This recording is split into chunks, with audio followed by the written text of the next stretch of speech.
Good People afternoon probably and come. welcome, everybody. I'm sure we'll be getting more people in. Georges is coming in. At those of you that know me, I am Pat Borowski, your district governor for this district this year. I start on time and we end on time. Okay, so without further ado, this is a great program. John, I'm so glad you're here today. And we're getting our Albemarle president in. And it's really an exciting program. And I want to introduce PDG Rich Carson. Rich, thank you so much for being here. I'd like you to just talk a little bit about your professional background and then some of your key positions in Rotary that led you here. And the big question is, what is your interest and how did you get into this position? So I think, and then from there, then Rich will take over and do a presentation. And Rich, it's up to you. Do you like the gallery view so that you can see to whom you are speaking? Yeah, that's fine. It's perfect. Okay, great, super. Okay, so this is a program, I just want to say, that our district is beginning to engage in. And I'll talk a little bit more at the end, but we think it has great potential. Clearly, we want to appreciate what our clubs who are engaged in Central America think about the possibilities of this program. So Rich, so tell us a little bit about your professional background and your key Rotary things and how you got to this position, and then take it off with the program. Well, thank you, Pat. I wanted to thank you and appreciate the opportunity to speak to everyone and to meet everyone. Just a little history. I've worked with a lot of governors in your district: Chuck Davidson, Travis White, Sandy Duckworth, and Rich Story, all on a very positive basis. And so I'm glad to be back in your district. Appreciate your support of the program. My professional background is I'm an electrical engineer, Cornell electrical engineer. I was assigned in the Army as an officer in the Washington, D.C. area and just stayed. I stayed here, I've been here ever since. My wife and I started a company about 45 years ago in technology. And then we have two companies now in cybersecurity. One company manufactures products which are used in a lot of locations, and the other company does top-level cybersecurity services from the top down. So the product company is primarily commercial, and the service company is primarily government. So that's a little bit about professional background. Now in Rotary, I've been in Rotary a long time, but I was serving on the foundation board of the Shady Grove Hospital. And Mark Goldstein, who was in the Bethesda Chevy Chase Club, invited me to come to a club meeting. And I came to the meeting. I liked everyone I saw. I spoke to a lot of nice people. And so I joined the club, and I served in many positions in the club: community service chair, Christmas shopping spree chair. And then they wanted me to become president of the club. And I said, no, I had too much to do in my company. And so I let that opportunity pass, and they came back to me again. And then I did take the position of president. It was during the 9/11 incident. So that was really a challenge. The day 9/11 occurred, the district governor was supposed to be visiting our club. And I'll tell you, we lost at least 8 weeks after 9/11 because everyone was so paralyzed. Yeah. So right after I was the president of the club, I really wanted to back out of Rotary. I was exhausted from being president. But Bob Grill was district governor. He called me and he said, Richard, I'd like you to go throughout the district and talk about the Paul Harris program. And so I agreed. Bob had helped me a lot. So I did that. And then things went, just evolved around, and became an area governor. And then I became a senior area governor for 2 separate district governors. So I had a lot of background in the district. I had an opportunity to work with a lot of people, meet a lot of different personalities. And people said, why don't you consider becoming governor? And as Pat knows, that's a difficult decision to make because it's a a lot of work, and it's a big commitment. We had to do a big matrix of could we do it? Would we have time to do it? And by the way, before Steve Cook became governor, he brought his whole team up to our offices and asked how I did it when I had the job, because Steve, of course, had the same challenges. So I became district governor. That right as I was finishing my term, Rotary International appointed me to be the official credentialed representative to the Organization of American States. And that was in 2008.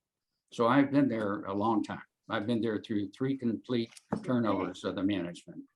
So it was quite a challenge. Now, that's my main focus in Rotary now. I am an advisor on the disaster aid group. I am an advisor on the Caravan Partnership. I know you participate in it. And I have agreed to serve my club's foundation board next year. So that's a little bit of the history, Pat. Thank you very much. Well, please, without further ado, let's get into reporting on this program so people understand the general concept of it, its vision, its focus, its mission, etc. Thank you very much. All right, thanks, Pat. As you all know, the flow of the caravans of migrants and refugees to the border has been a challenge for everyone. I think each individual person coming represents a failure somewhere along the line. So last year we had 1.7 million people coming up. This year in September alone, we had 192,000 people, and the Haiti situation has swelled the ranks of the people coming up here. So I know the people pretty well at OAS. I've worked with them on many demonstration projects. We brought Rotary resources to bear in a lot of areas. We did a lot with them on the Venezuela situation. So they approached me about 1.5 years ago and said, can Rotary help in the forced displacement area? Now, what's the answer? Well, the only answer I can give is yes, we can help. And then you have to figure out how to do it. So what I want to do today is I want to give you a little status of where we are in the program. I want to give you a status of the big Merps Agreement, which is an umbrella agreement on the forced displacement issue. I want to talk to you a little bit about the REP network, because really a lot of people in Rotary don't know about the REP network and the work it does. I want to talk to you a little bit about the OAS. Then I want to talk to you about the project that we selected from Guatemala, a Rotary Club, which is scalable and repeatable and which everyone is behind. And then I also want to talk to you about our move forward strategy. And as Pat mentioned, I got a letter last night from Rotary International that we were accepted for a breakout session in Houston, and we plan to use that to introduce all the Rotarians from Central America to the Rotarians from these 2 districts, and we're very excited about it. And that's very hard to get a breakout session at Rotary International. It is. Convention. It is highly competitive. So we really felt good about it. So basically, we've combined four Rotary districts. We've combined the 2 districts in Central America, and you know those represent the countries in the isthmus between North America and South America. And of those countries, the Northern Triangle countries create most of the people coming, and that's Guatemala, Honduras, and El Salvador. So we've taken 4 Rotary districts, 2 in Central America, 2 around the Washington, D.C. area, and 1 Rotary Club to participate in the original MOU, Memorandum of Understanding, and that is tied into the Merps governmental framework, which I will explain. And the core theme is to select a successful and scalable Rotary project, which could, in this case, give people jobs. So that's the theme. Then I'll go a little bit into a little bit more detail of the players, what we've done, and the go forward strategy. The Merps Agreement is an agreement between all the countries in Central America and Mexico. And it's in its 4th year now. The people who run it are the Organization of American States and the United Nations High Commission on Refugees. They sort of set the standard for it. It involves many players. Rotary represents civil society, and that part of the process, civil society, is reporting up to the OAS and the UN. But there are other major players. There are companies. There are a lot of companies. Microsoft has 50 training centers in Central America. There are a group called TENS that has 150 are 180 major corporations working down there to help with the refugees and migrants. And so there's a lot going on. A lot of the world financial institutions like the World Bank and the IDB are putting up substantial money. And as I will go into you when I discuss the OAS, the permanent observer countries of the OAS, of which there are 74, are putting in a lot of money, and they're putting in a lot of vaccines too, COVID vaccination down there. So this program had its the Merps program had its 4th annual meeting 2 weeks ago. And the bottom line was that all the countries are improving their processes addressing security, health, job training. It's a big problem. It's a big problem for this mass of people moving around, moving from one country to the other. And the UN thinks everyone's doing a good job, but more should be done. The country of Colombia, which is not one of the Merps countries, was on the call, and they've committed their resources and knowledge how they have handled the Venezuela refugees to help in the Merps situation. So that's a little bit of the history. In terms of the background, you all know this since you worked down there, but there are 136 Rotary clubs in Central America and approximately 2,800 Rotarians. This data is about 3 years old, so it could have changed. So if you're talking about scope and scale, you're dealing with 136 clubs. Now, the 2 districts, I think our district has about 65 clubs. And Pat, what do you have there in your district? We have 58 clubs, I think. All right, so there's a parity there between the 136 down there and roughly 128 clubs up here. So that's their numbers. Now, the forced displacement, as you know, is a major problem in the world today, and especially in the Central American, especially to the Northern Triangle countries, which I mentioned before, Guatemala, Honduras, and El Salvador. Now, just a little academic exercise. I don't know if you all know how forced displacement is defined, but I really don't think it's an appropriate definition for the people coming up here. And the UN defines forced displacement as a result of persecution, conflict, generalized violence, or human rights violation. It doesn't say anything about economics. So there are 4 definitions related to people on the move from one country to the other. And I just will review them with you for a minute and just exchange ideas about how we would, classify the large caravans coming up here. A refugee is defined as a person who's been forced to leave their country in order to escape war, persecution, or natural disaster. An asylum seeker is a person who has left their home country as a political refugee and is seeking asylum in another. A migrant is a person who moves from one place to the other, especially in order to find work or better living conditions. And an immigrant is a person who comes to live permanently in a foreign country. Each one of these classes of people have a separate legal definition in these countries, and each one has a separate set of processes. But in my opinion, this is my opinion, I think the majority of the caravans coming up here are refugees who are escaping violence and other situations down there, and migrants because of the COVID impact and because the economy is taking a turn down, trying to get other jobs. As an example, the coffee industry sort of tanked there, and that was a major employer. So when people say forced displacement, quote, quote, you just have to take one step back and say, what do they mean by that? So the Central America crisis, as you all know, who have worked there, started in the late 70s when major civil wars erupted in many of these countries. Guatemala had a civil war from 1960 to 1996. And El Salvador had a civil war which lasted for 12 years. Now, as a result of this, a lot of instability occurred in those regions. It was a big hardship, and many millions of people have left. Now, the current Biden administration has recognized the need to stabilize that area to create employment. And you know, the vice president was down there recently, and the current administration has proposed a $4 billion plan to address migration's root causes in Central America.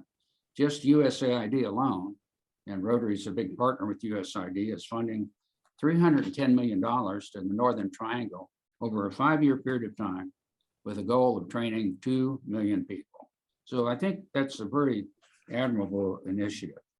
Now, COVID course, COVID's had an impact on us. It's had an impact on the whole world. But when you look at Latin America, and these figures would transcend into Central America, it's really had a huge impact. It really has had a major setback to the people. So the 25% of the world cases are in this region.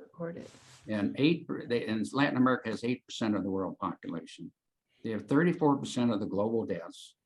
And 5 of the 10 most infected countries in the world are from that region. Poverty in Latin America, and you could apply that to Central America, is projected to go backwards to the 2005 levels. And they're estimating 231 million people will be in poverty. And the extreme poverty will approach the 1990 levels, a 30-year setback with 96 million people expected to go into extreme poverty. And the UN defines extreme poverty as a severe deprivation of human needs. So that's sort of the background. Now, I'm part of the Rotary Representative Network, and most people have never heard of the Representative Network. So let me give you just a little history, because in fact, we're helping orchestrate this. Today, Rotary has 30 senior Rotarians who are credentialed representatives to governmental bodies. We're represented at every UN body. We're represented at the several financial bodies, the Asian Development Bank, the Commonwealth of Nations, the European Union, and on and on. And they select, you have to be reselected every year by the President of Rotary International. And then your credentials are sent to the organization. So the purpose of the rep is to really create in the organization, create awareness of Rotary, set up different functions, be helpful, and then initiate projects like this that we're talking about that address countrywide initiatives. So just a little history. We're heavy at the UN now, but our first involvement in the UN started in April 1945 when representatives of 50 nations gathered in San Francisco to finalize and approve the UN Charter. The United States invited 42 non-governmental organizations to participate. 27 Rotarians were present as delegates or technical advisors, and 5 of them were chairmen of their delegations. Many other Rotarians attended this. Well, in August 1945, the U.S. Secretary of State, Edward Stevenson, wrote in the Rotarian magazine, "What a great contribution Rotary has made to the UN organization." It was recognition of the practical part of Rotary that Rotary members played in the development of understanding among nations. So that was sort of the genesis of our program today. So fast forward 1945 to 1991, the Rotary Board of Directors approved a plan that included a credentialed rep to the UN's Economic and Social Council. And then fast forward today, we have 30 reps to different agencies. I won't mention all the rep programs. I've run several of the big programs with the White House, with other areas, but Rotary Day at the UN, which I believe they'll have again this year, has 1,600 Rotarians there. And they have the Secretary General of the UN, the top officials of the UN discussing UN requirements, and they have all the top leadership of Rotary. It's really a very good thing to go to. Now, OAS is a big part of this project that we're going on. I'm assuming that most of you don't know too much about the OAS. So do any of you know a lot about the OAS? So I'll simplify my remarks if you do. All right, OAS is like a small UN. It's been around a long time. It was started out as a Pan-American Union. It's been around since 1920 or before. And Pat, I think you're very familiar with the organization. It's a regional multilateral organization. It includes all 34 of the countries in the Western Hemisphere and 74 permanent observer countries. Each country has a diplomatic mission with an ambassador to the OAS. So these countries, the 34 countries, have ambassadors to the US and missions there, and they have a separate mission to the OAS. So the permanent observer countries participate in activities, and these countries are countries like the United Kingdom, France, Germany, Japan, Israel, China, Russia, Sweden, European Union, and the most current member is Australia. They do a lot. They give money in each country. They can give specific money to projects if there's an embassy in that country. If there's not an embassy in that country, they can give money to the OAS, who then will funnel money down. So they're a very big player. This year, they're really focusing on getting COVID vaccines down into the area. Just a brief summary on the OAS. They concentrate in 4 objectives: democracy, the promotion of human rights, protections, economic and social development, and regional security. And since 1962, they've deployed over 240 electoral observation missions. And it's always the Ortega election is the most current one, the Venezuela elections. The OAS always puts pressure on these countries to have their missions, to have human rights missions come into the country. And they really are quite effective in this. Now, I've been the rep since 2008, and we've had many successes. I'll just name 2 or 3. We arranged a meeting with all the ambassadors with, this is a lunch for all the ambassadors with key Rotary officials. And at each roundtable, the ambassador mentioned the needs of their country, and Rotary mentioned what they could do for them. And that was an excuse me, important session.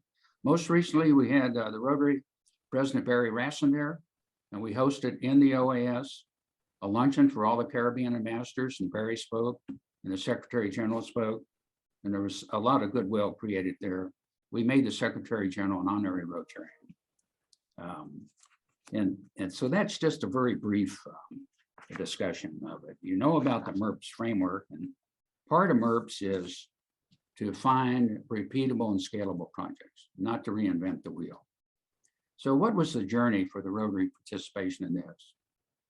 It's not easy to get district governors to commit to a project like this. It's not easy.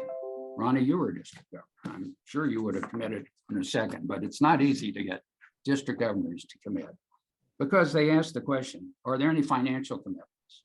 Are there any resource commitments? And they say, I cannot commit my district if there are financial and resource commitments. So the MOU, and this is the MOU, the MOU has no financial commitments or no resource commitments. It's a mechanism to define projects of common interest and get cooperation on it, pure and simple. It's an organized framework to move forward. So we got the commitments of the people for this, and it took a lot. As a matter of fact, it wasn't quite as hard as when I was chairman of the Motor District Vets to work with the governors, but it's a close set, I can tell you that. Now, the project selected was a project from Guatemala. And this project is a very successful vocational training project. It's the one of many projects which will be selected as we go forward. This program's been around 20 years. It has a 90% placement rate of people that go through it. It's funded now by a Rotary Global Grant, and it's funded by the Colombia government.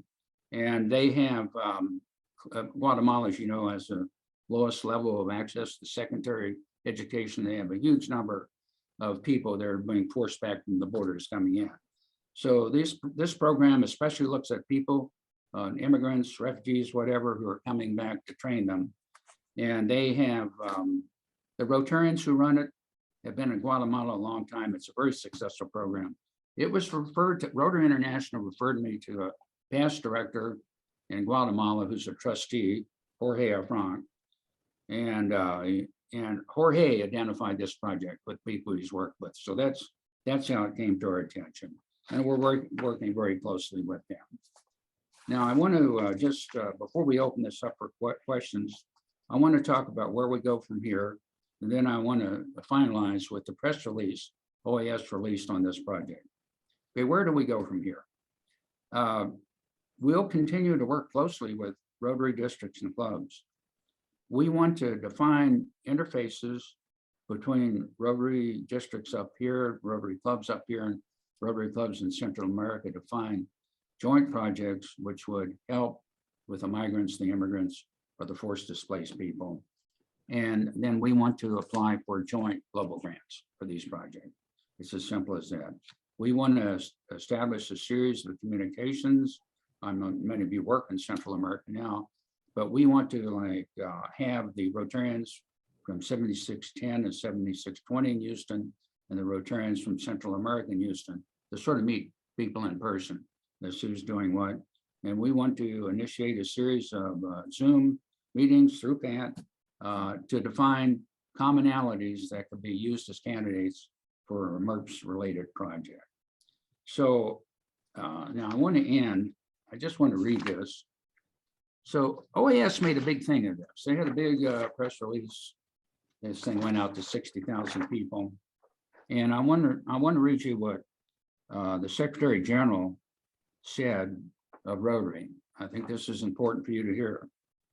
The Secretary General Magro recalled the organization's longstanding relationship with the Rotarians and welcomed this new initiative aimed at providing economic opportunities to a key sector of the Central American population. The OAS and Rotarians have a long tradition of working on multiple challenges in the Americas. In particular, on the issue of forced displacement of people in Central America, our organizations are called to orchestrate immediate action to address the unprecedented crisis affecting the region. So that was his praise statement, and I will tell you, every country in Central America thinks very highly of Rotary. I mean, it's just very highly. So Pat, that's all I have to say. It was a little shorter than I thought. I told you 22 minutes. It was 19 minutes. So. Thank you, Rich. And I want to open it for questions. As we do that, let me just say two things. Well, actually, three things, I think.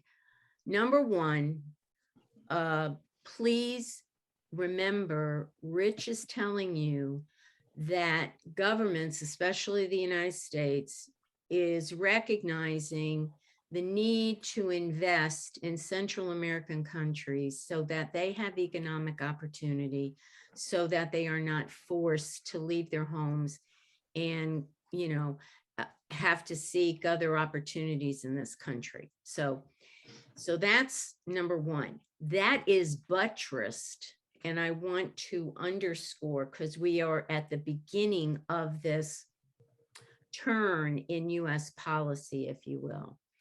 That is buttressed by the fact that the US government is making this move on the coattails of now major corporations making and intending to make significant investments in these countries for that purpose.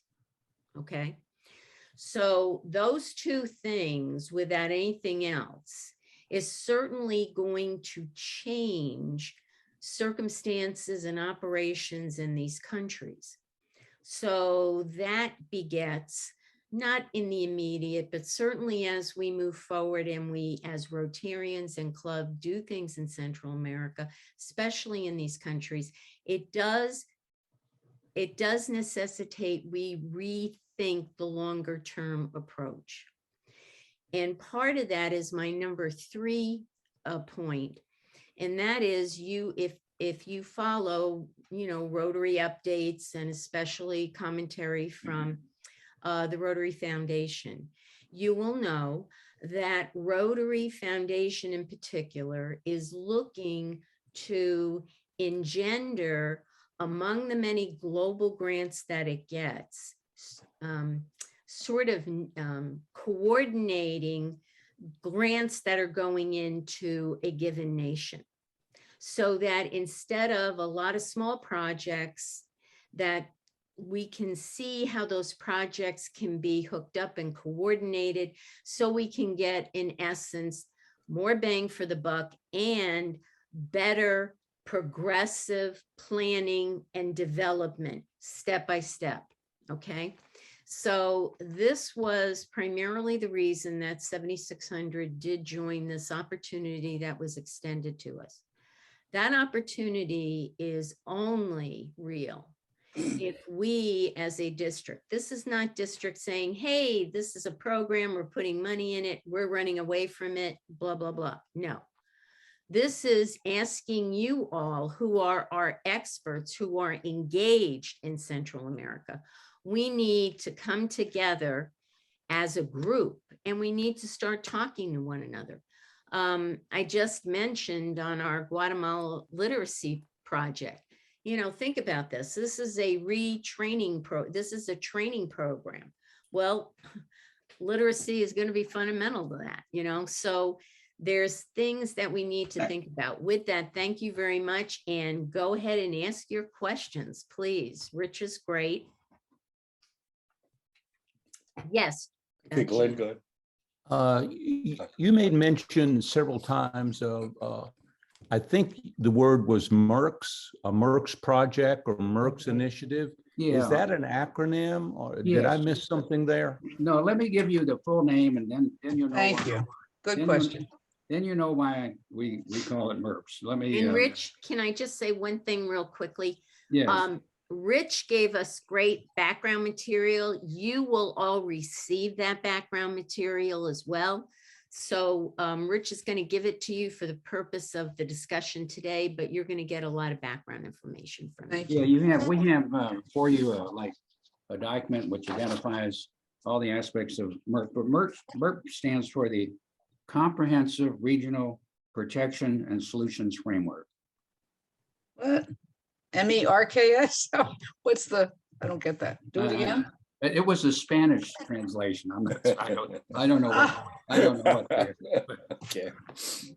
Yes, Merps is based on the Spanish translation of what Rich just told you. See, Say it one more time. Comprehensive, let me, Comprehensive Regional Protection and Solutions Framework, MRPS. So you can look that up. You can do a Google search and find what every country's doing on that. In the 4th annual meeting they published a report, a very thorough report. I attended a 3.5-hour meeting reviewing this last week. So it's very easy to go in there and get background information. Now, Rotary is really interested in finding projects which could use these new multi-million dollar grants. So they're looking something of scale. So they feel that if you tie programs into countries and requirements like this, that you could perhaps get one of these grants on a larger basis.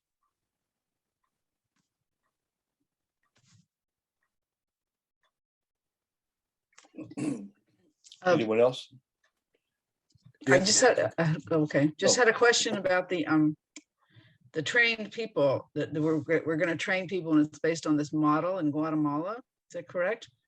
Yes, this first program is an established program, and it really is used as a demonstration program of what Rotary's doing, which meets all the parameters of MERP. So the program had to be briefed to the countries and had to be briefed to the UN and the OAS before they said Rotary can use this as a program which can demonstrate what Rotary can do in the MERPS framework.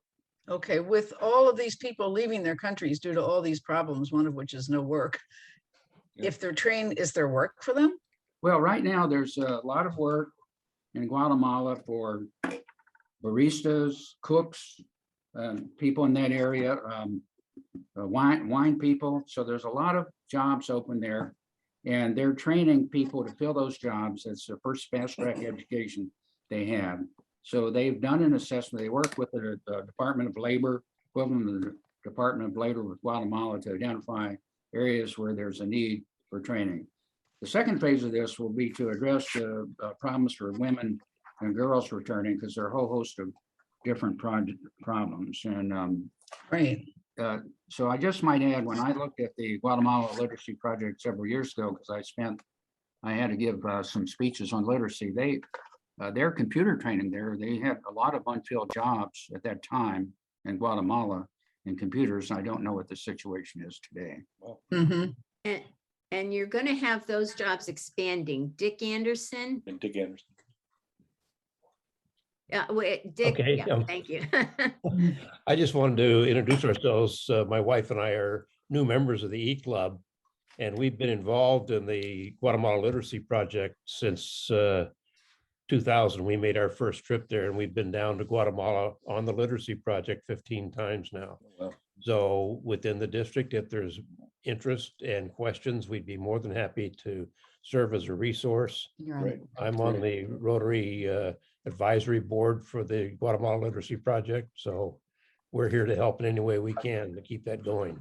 Yeah, Right. And Dick, let me just say that all of you, the whole purpose of this meeting is for all of us to come together and start trading information and understanding what Rich is talking about, the program potentials, and see how we can coordinate and drive support and engagement in that.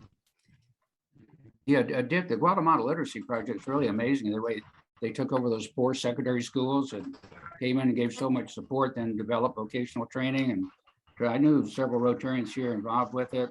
They trained, I think they would train teachers there, and it's just an amazing project. And what, there are 300 or 400 Rotary clubs involved in that now?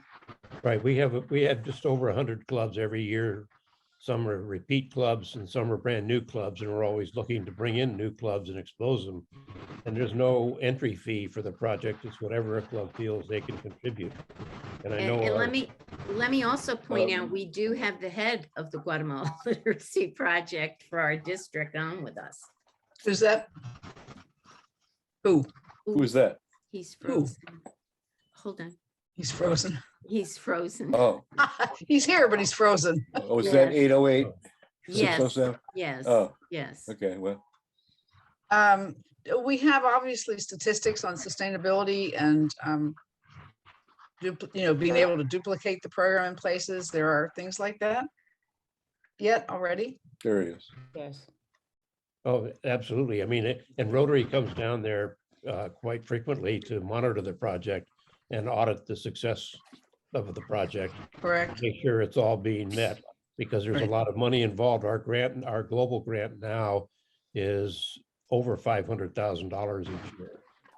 And we have, on our latest statistics, we've impacted the lives of over 250,000 Guatemalan children. Most of these children are in the villages in the mountains of Guatemala and Okay. primarily indigenous population areas Rick where is, mothers and fathers don't speak English and haven't been beyond 3rd or 4th grade.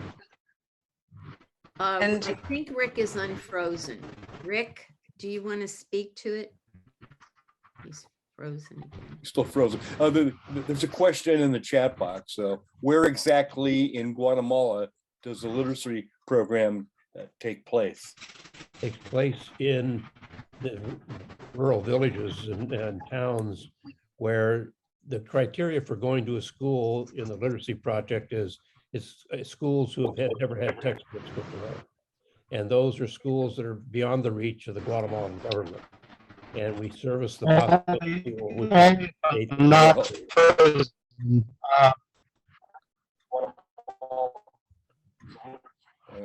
Who's, Rick, it's Rick. He can't, he's. well, Rick, I you're- muted him, so it's not, Rick, your internet is very unstable and we can't understand what you're saying. What? all right, well, let's move on. Okay, and that literacy is in English, right? So that they can get jobs speaking English. No. No. That- No, Yeah, it's Spanish, the literacy textbooks for are in their Spanish. country. That's what I thought. So why we were talking about speaking English? I'm like, okay. No, I'm saying, I'm sorry, the parents can't read and write. Yes. They're illiterate. Guatemala has been one of the most illiterate countries in the Americas. And that was one of the reasons that this project focused on Guatemala, to help them break the cycle of poverty. Right, right, okay. And if I could, again, that is the way that the Guatemala Literacy Project has been undertaken. Now we're talking about a program where the Guatemalan government is coordinating with, you remember, several tech companies are coming in. Right, They need the training, but a lot of these people still need that literacy background. So, we have to start rethinking, how can we help as a part of that? That might be, one of the elements that we discuss. Jean, I know you do a lot of work in Central America. You spend quite a lot of time in Central America. What are some of your questions on this?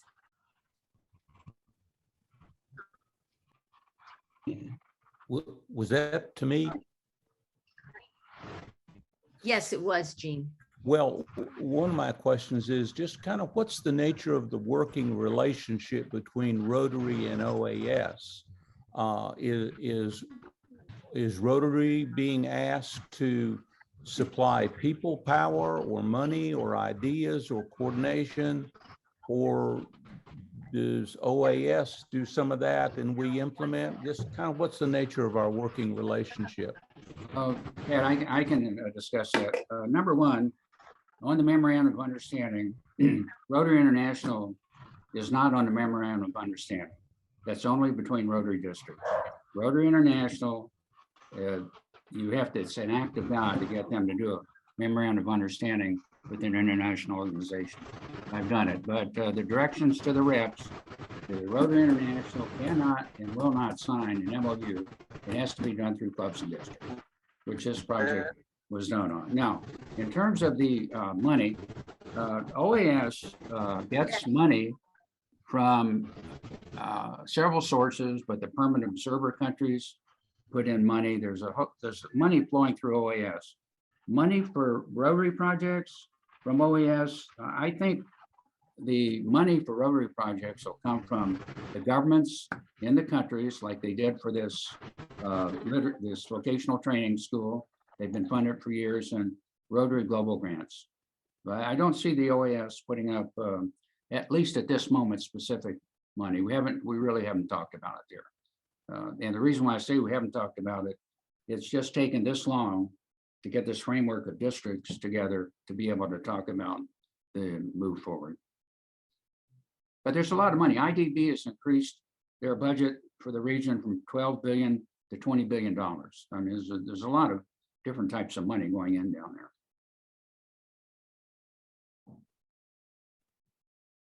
Other questions? Ronnie? Sorry, it just actually was a question for Dick. I wanted to know which E-Club he was in. District D Club. Dick? Not the peace one, No, it's a District D Club, right? thank you. Dick, you're muted. Okay, now I'm ready. No, we just joined it in August. We moved from the West Coast. We belonged to the Tustin Santa Ana Rotary Club. And then we moved to Maine this past summer. And Rotary clubs are far and few between here where we are. So we decided to look into an E-Club, and we found the E-Club in your district and said, let's be a part of it. Can I say something? District go ahead. 7610 district? Yes, Okay. Can I hear? yes, go ahead. We were in Quetzaltenango in Guatemala when we met Rick Schroeder too. Yes. So I just wanted to say a shout out to him that Yes. it's nice that he's very involved with this. Yes, Earl. Yes, if we help train these people and help give them the ability to produce something, then is it the ultimate goal that we would be their customers? It would seem to me like it would be better off if we were buying goods from those people to help keep them from trying to immigrate to our country instead of buying cheap products from China or something like that. Is that part of the overall plan? Earl, the part of the Merps framework that I've seen does not address the supply chain issues of buying and the impact of the buying of products locally. That doesn't mean it wouldn't be considered, but I haven't seen that yet. I've seen it really focusing on projects that can create employment opportunities for people. If I can just say from a corporate perspective, the fact that Microsoft is investing, let me tell you, technology companies are looking for other places to make investments so we are not so singularly dependent upon a particular country outside the United States. So it is actually a bigger opportunity then say what we're used to with microloans and people making hand kinds of gifts that then we buy. This is much bigger, much more organized. And again, we're looking as we go forward. You all are going to be the nucleus of that discussion for our district. Well, one of the things, just to mention that because the program has been so successful over the years, we now have companies in Guatemala who are investing in the literacy project, and they're offering internships to the students that are coming up through the program in the literacy project. So it's something that has the imagination of the businesses in Guatemala as well as just training people. We're training people, the program is training people to go out in the local workforce, but they're also being engaged with the major companies in Guatemala. Rick, would you also speak a little bit more on the Women and Children Initiative? That's to be defined, but there's I was just on the 3-hour session yesterday about women and children involved in these caravans, and there are just an awful lot of issues there, violence issues and other issues. The issue now is that as a result of sexual violence, if a woman becomes pregnant, what's the right of the child in the country she goes into? So there are other things, but what they want to do, AK Tenement is the NGO, which the Rotarians run. And Dick Anderson, you might want to look that up, AK Tenement, because they're a very successful program. They have campuses. They, of course, with the COVID, they had to do a different approach to the training. But so what they've said to me is they would try to train these women and girls into opportunities where they could get jobs. So they would have to define that. They work with what's called the equivalent of the Department of Labor in Guatemala. And I might add that Guatemala, of all the countries that spoke at this Merps session the other day, they really seem to be getting their act in order. They have a group called Centarse, CENTRSE, which is helping with private industry. And they signed an agreement with the United Nations, HCR, to help the vulnerable fill jobs. So that's another like little corporate interface coming in there. And the Young American Business Trust, which is a subsidiary organization, OAS, they work with Microsoft and 50 training centers. They're going to be getting $30 million from USAID to continue their training initiatives. Right, exactly. So you know, this is really coming to you at the very beginning, the first stage, if you will, you know, program organization. Some more questions, because I don't want to talk about next steps without, yes.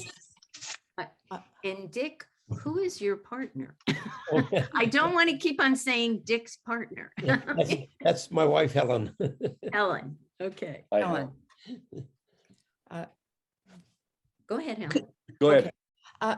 One thing that is unique about the Guatemala Literacy Project, we've been part of it for a long time, is that we've had a partnership with Cooperative for Education, and they could do things that Rotary could not.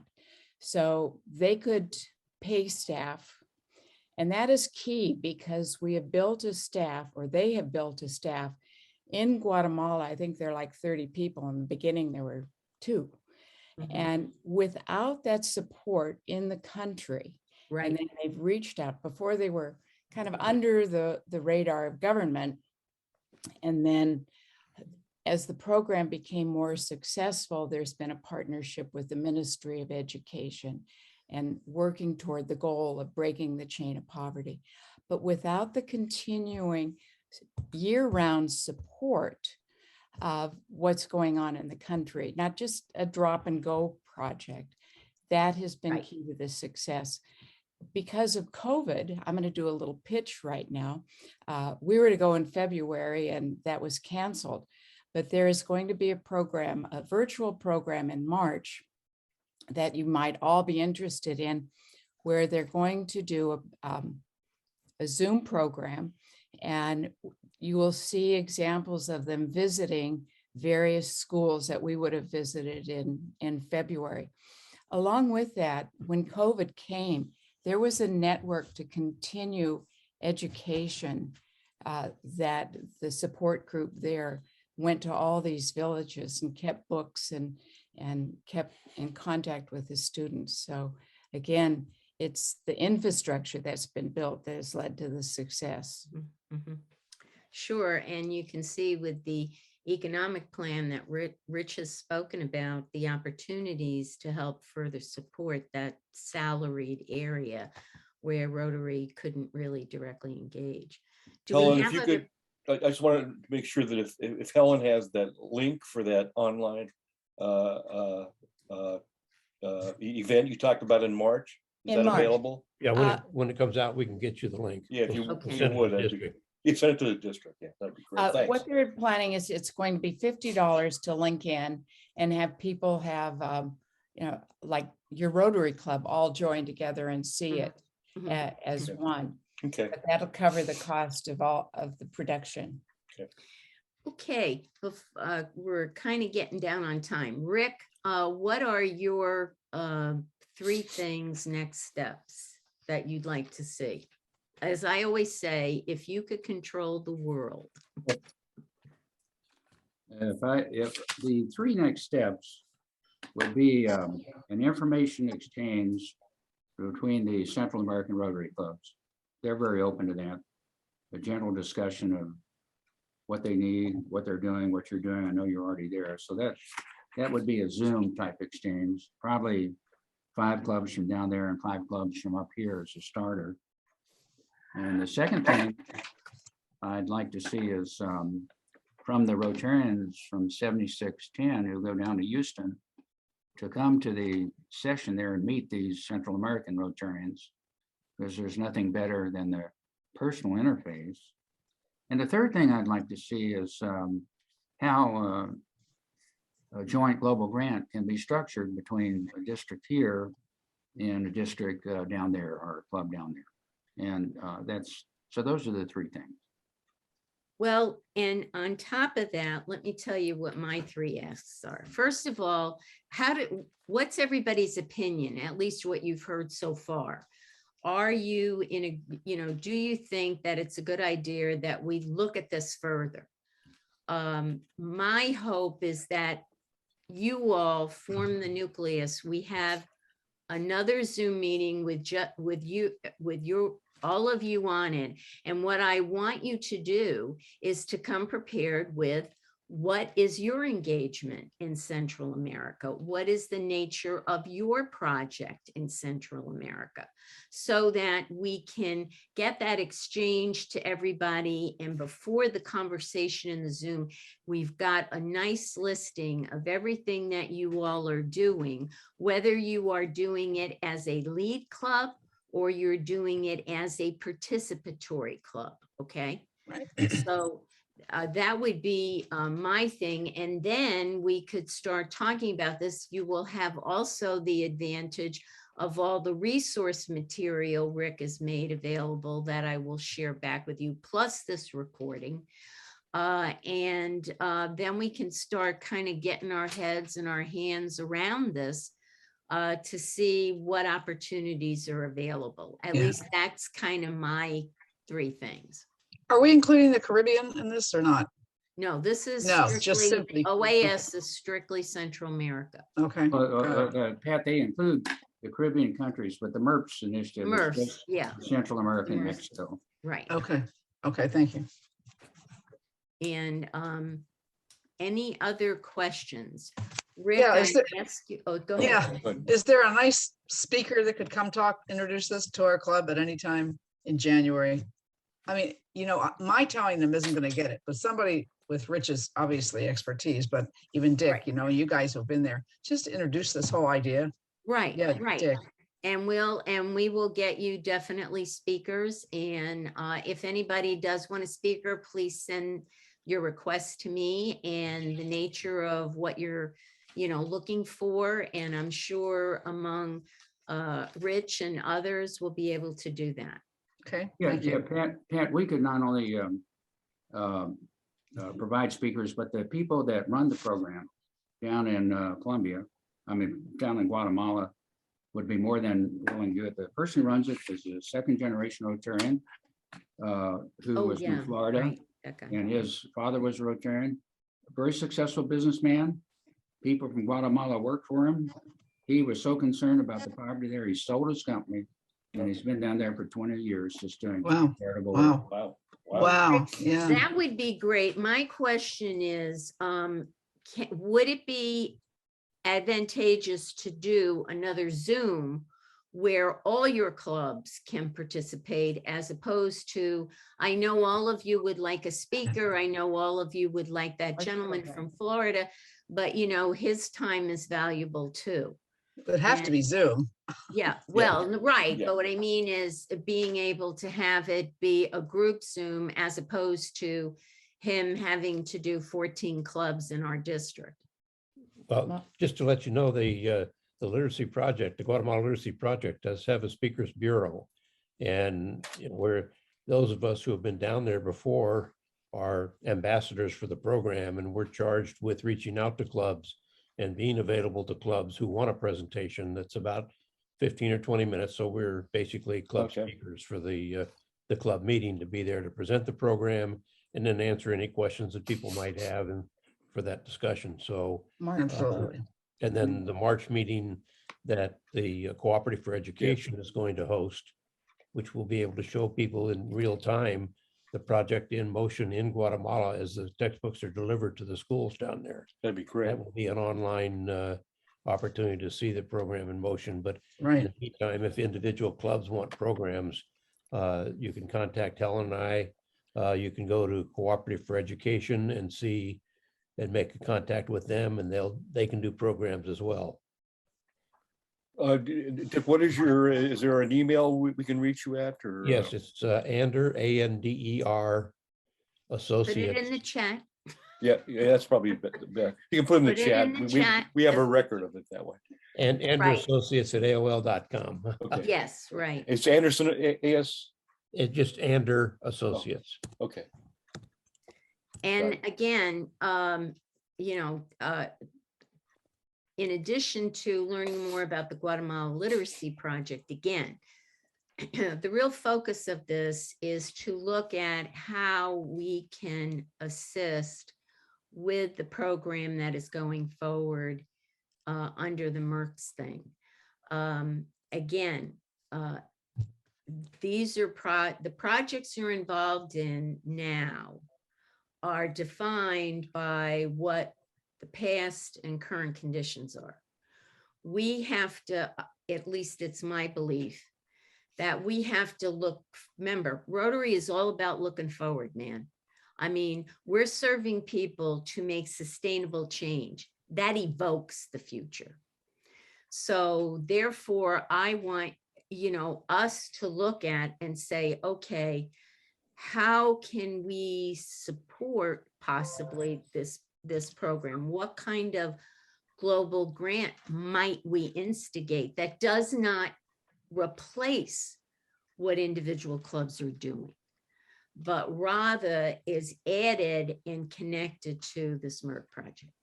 Yeah, Pat, the challenge too is this project, how is it repeatable in other countries? in Correct. the other Merps countries. So that's an issue that we'll have to address as we go along, the repeatability of it. And Dick, I wanted to ask you a past question. Who's the NGO now that runs that Guatemala Literacy Project? Yes, it's the Cooperative for Education, and they're based in Cincinnati, Ohio. And then they have a staff in Guatemala as well that, as Helen had mentioned, that staff had been 2 people 20 years ago, and now it's 30, and they're all Guatemaltecos. And there's only one gringo working on the staff, and that's Howard Loeb, who runs he's head of the computer program component, and he's trying to work himself out of a job, and he's training a Guatemalan to be his right-hand man. Dick, do they get funding from Guatemala? Any funding from them? Or is it? No, No. no, there's no company or country funding. There's possibility. We have, when we do our grant, we obviously have a Rotary Club in Guatemala who puts a few bucks in. And then the majority of the money is collected from the clubs who are participating that year. Yeah, this program gets, I think, 800,000 a year from the Guatemalan government. And I could be wrong about that, but they get quite a bit of money from them. I wonder if you could identify your project with Merps, if you could hook into some of the Guatemalan government funding.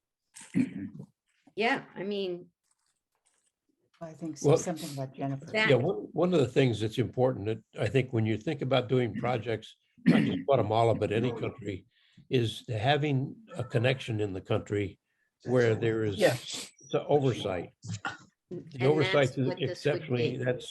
that's so important. I don't know. This project wouldn't work without the oversight that we Mhm. have from the Mhm. NGO that we're connected with down there. Right, And that NGO has, its only purpose is the Guatemala Literacy Project.